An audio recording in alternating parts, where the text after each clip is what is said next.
Hello, I'm Herm Gailey, here to talk a little bit about bloodlines, or at least one bloodline.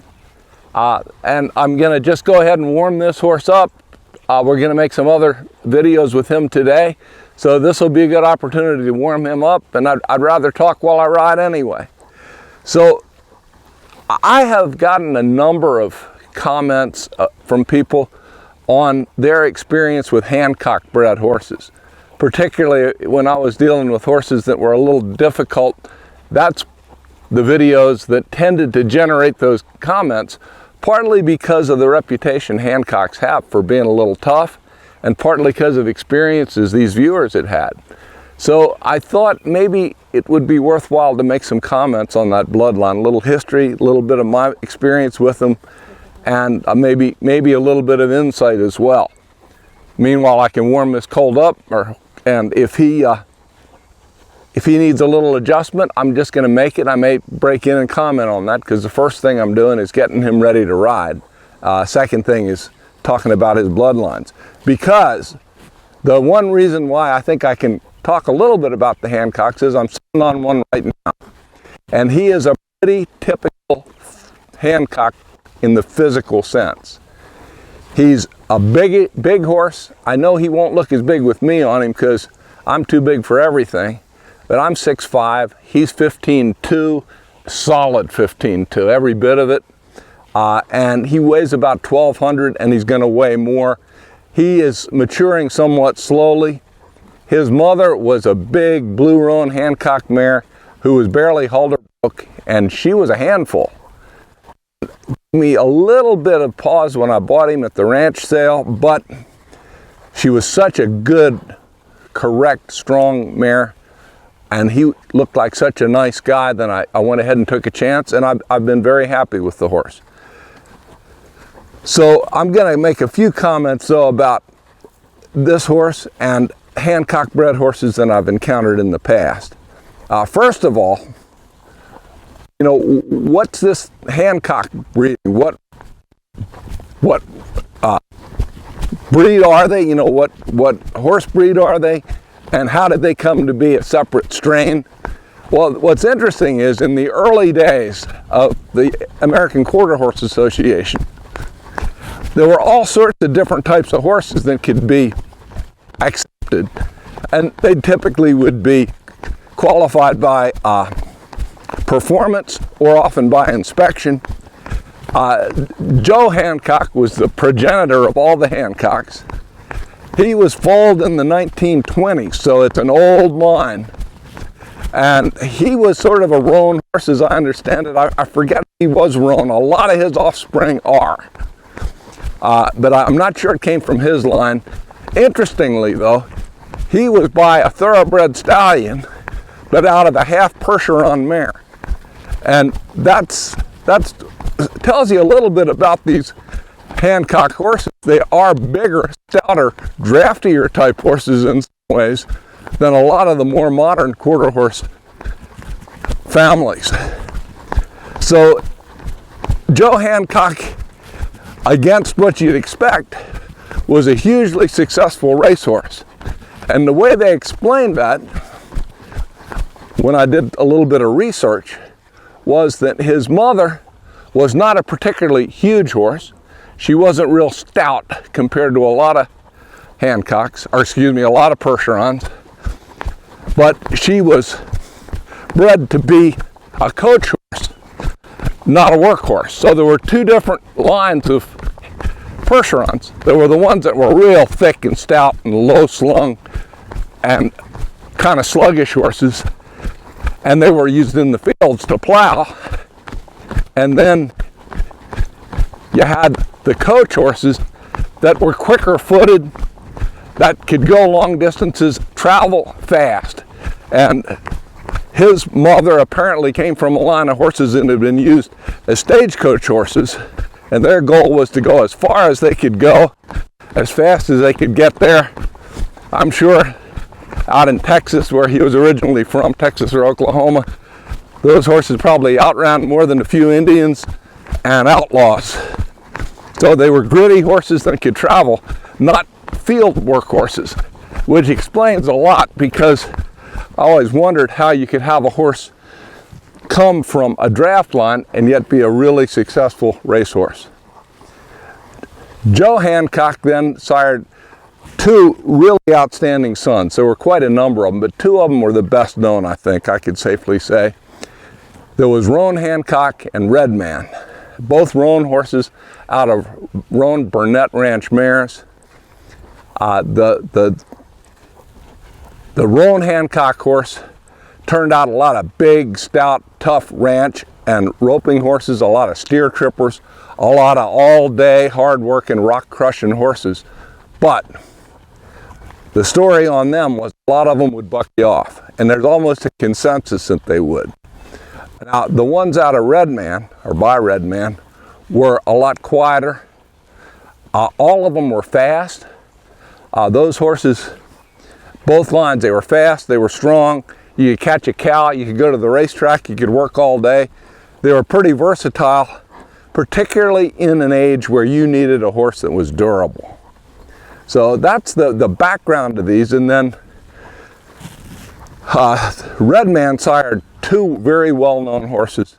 Blue Valentine, who is one of the major Hancock descendants, and John Red.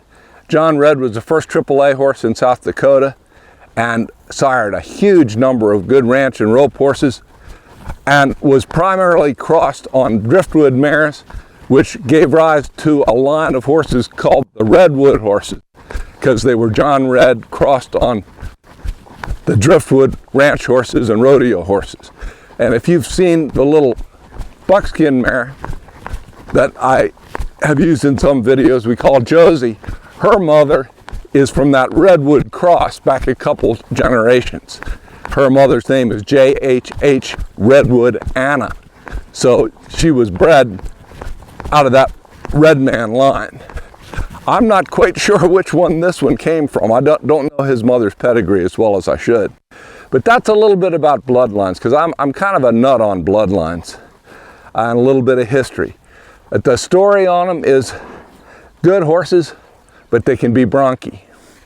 So what about this guy? Well, I've had a handful of Hancock bred horses. A lot of them were quite a few years ago when I was still training horses for other people. And what I found was, if you didn't make mistakes with them, and if you handled them carefully, and if you gave them a little bit of time, they were pretty nice horses eventually. There were two different kinds. There were the kinds more like this horse here, who is a balanced horse. He's got a little stretch to him. He moves pretty well. And then you had some kind of jug-headed, high-hocked, rough-riding, durable horses that were useful, but they often were more stubborn, bronchier, and kind of lived up to that reputation. The one thing I've noticed with every Hancock that I dealt with is they sort of live up to the old Ray Hunt saying, first you go with them, then they go with you, then you can go together.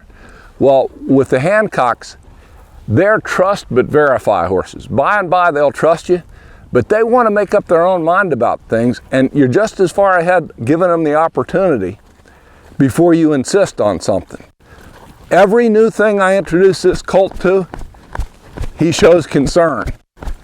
He was hard to clip, really hard to clip, difficult to shoe. All of those sorts of things have been problematic. He was a little bit spooky for a while, not bad. But the bottom line is, if you worked him through that and let him make up his mind without giving up ground, he'd be pretty good. And that's what I've found with the other Hancocks too. You got to give them a little chance to exercise their independent judgment, but you don't let them get away with things. It's kind of a balance.